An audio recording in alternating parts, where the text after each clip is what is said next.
Recently, Flycast for the arcade side got a major update. We've got new enhancements, fixes, and a bunch of new compatible games. So to celebrate this, I've put together a quick setup guide and a pre-configuration for the standalone version of Flycast. With the pre-configuration, as per usual, you get all of your controls pre-mapped with button layout images so you know what all of the inputs are. Also, any hidden characters, cars, game modes, or anything else like that have been pre-unlocked. All of the light gun games are set up correctly and accurate out the box, and you can play these with a controller, mouse, or a light gun with 2-player raw input support if you need it. Now, I'm not going to lie, the setup guide for this one is a little bit tricky. Because of the way the standalone version handles raw input IDs and controller IDs, we are going to need to bulk rename some files to match your specific IDs. On top of that, DInput controller users will need to set this up a little bit differently, so there'll be a dedicated section if you're on DInput. Unfortunately, bulk renaming files is unavoidable to pre-configure the standalone version of Flycast, but I'm going to show you how to do this step by step, so let's get into it. You want to grab the most recent master build of Flycast from this GitHub page. I'll put a link for this in the description below. Just grab the top one for the most recent version. Then you want to grab all the pre-configured files from this GitHub page, again link in the description below, and you want to grab the most recent version from the releases on the right hand side, and there's only one download you need to get here. Once you've got both of those, you want to unzip them like I've already done here, then just open them up and have them side by side. Then you want to transfer the data and the emu.config file into the Flycast folder.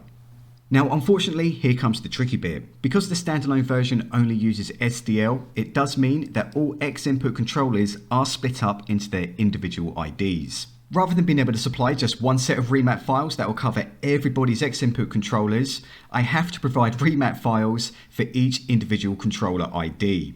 These remap files should work with any XInput controller. However, it's just that the remapping file itself needs to correspond exactly to your controller ID.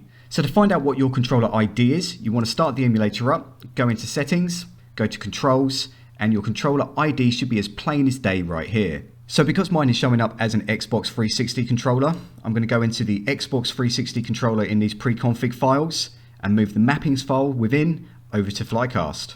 Now your XInput controller ID may not be represented here, but this list will grow as time goes on.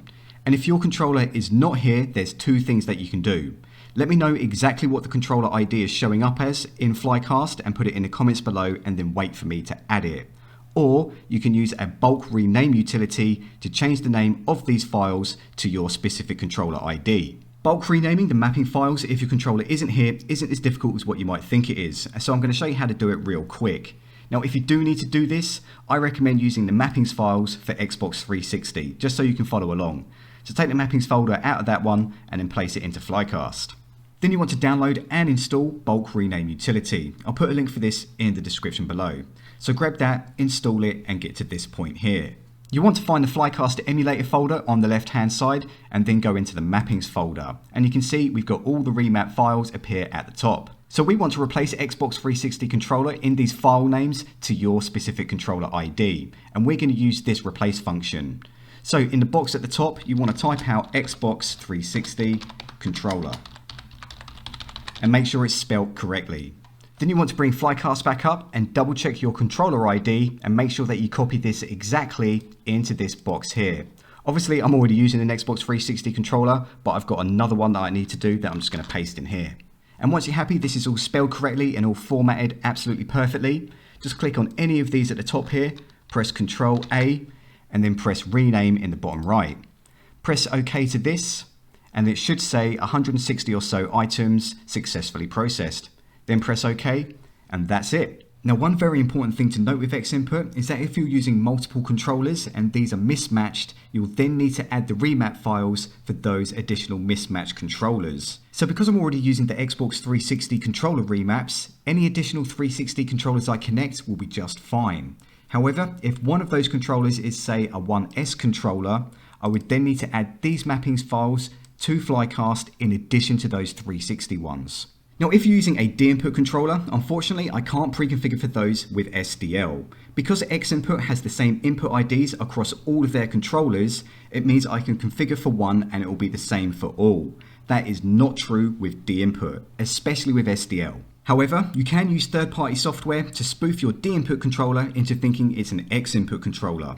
DS for Windows is my recommendation if you're using a PlayStation controller, and X360 CE if you're using anything else. But there's a ton of these out there, so just use whatever you want. Now, most of those programs should get your controller working as an Xbox 360 controller, so you can just use those mappings files and you're good to go. Now that we've got controllers out of the way, I need to show you how to do this with raw input devices. Now, raw input is generally used for the light gun games if you want to play with 2 mice, 2 keyboards, or 2 light guns. Raw input is generally not used for single player usage. However, there are some single player games that absolutely need it. So if you want to be able to play Shootout Pool or Outrigger with good controls, you need to follow along with this section. Obviously, we need to find out what our raw input device IDs are. And before we press this use raw input button to find out, you need to plug in all of the devices that you intend to use. So plug in both your mice, both your light guns, whatever you intend to use. And obviously, if you're just using one mouse, leave that plugged in. Once everything is all plugged in and set up, press use raw input, and you can see we've got all of our devices appear with their unique IDs on the right hand side.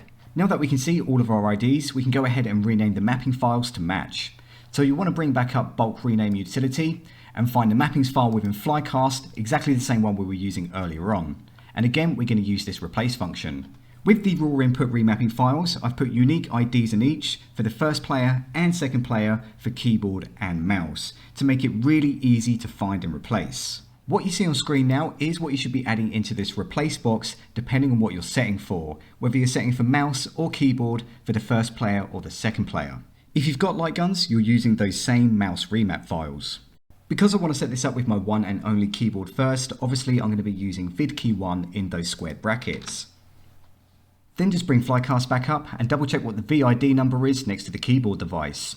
And you're only adding the squared brackets themselves and obviously everything inside it. And make sure that you copy it to the with box exactly.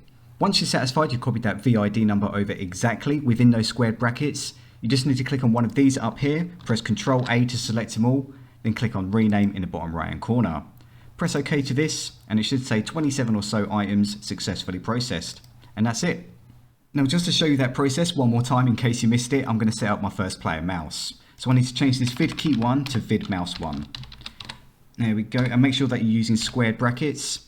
Then I'm going to bring up Flycast, double check the VID number for that specific device, go back to bulk rename utility and make sure that I copy it to this with box exactly within those squared brackets. Then just click on one of these, press Ctrl A to select them all, then press rename. Unfortunately, you can't save raw input on a per game basis with the standalone version, so you need to manually activate this when you need to. And the only time you should be using raw input is if you're using 2 mice or 2 light guns, 2 keyboards for the keyboard games, or for this specific list of games. With the light gun games, if you're using controllers, 1 singular mouse, or 2 players with 1 mouse and 1 controller, you do not need to use raw input. If you are using 1 mouse and 1 controller for 2 players, just make sure that you set one of these to port B. All you need to do from here is point Flycast to where your ROMs and your BIOS are located with this add button here, set up your video options and you're away. Now if you're interested, I do have a full graphics options breakdown for this emulator that I posted up a couple of weeks ago. So check that out if you want to set all your graphics settings just so. Obviously, not every single version needs configuring for, and for the most part, it's one game, one ROM with parents taking priority. However, there were some instances where clones needed to be factored in for configuration or language reasons.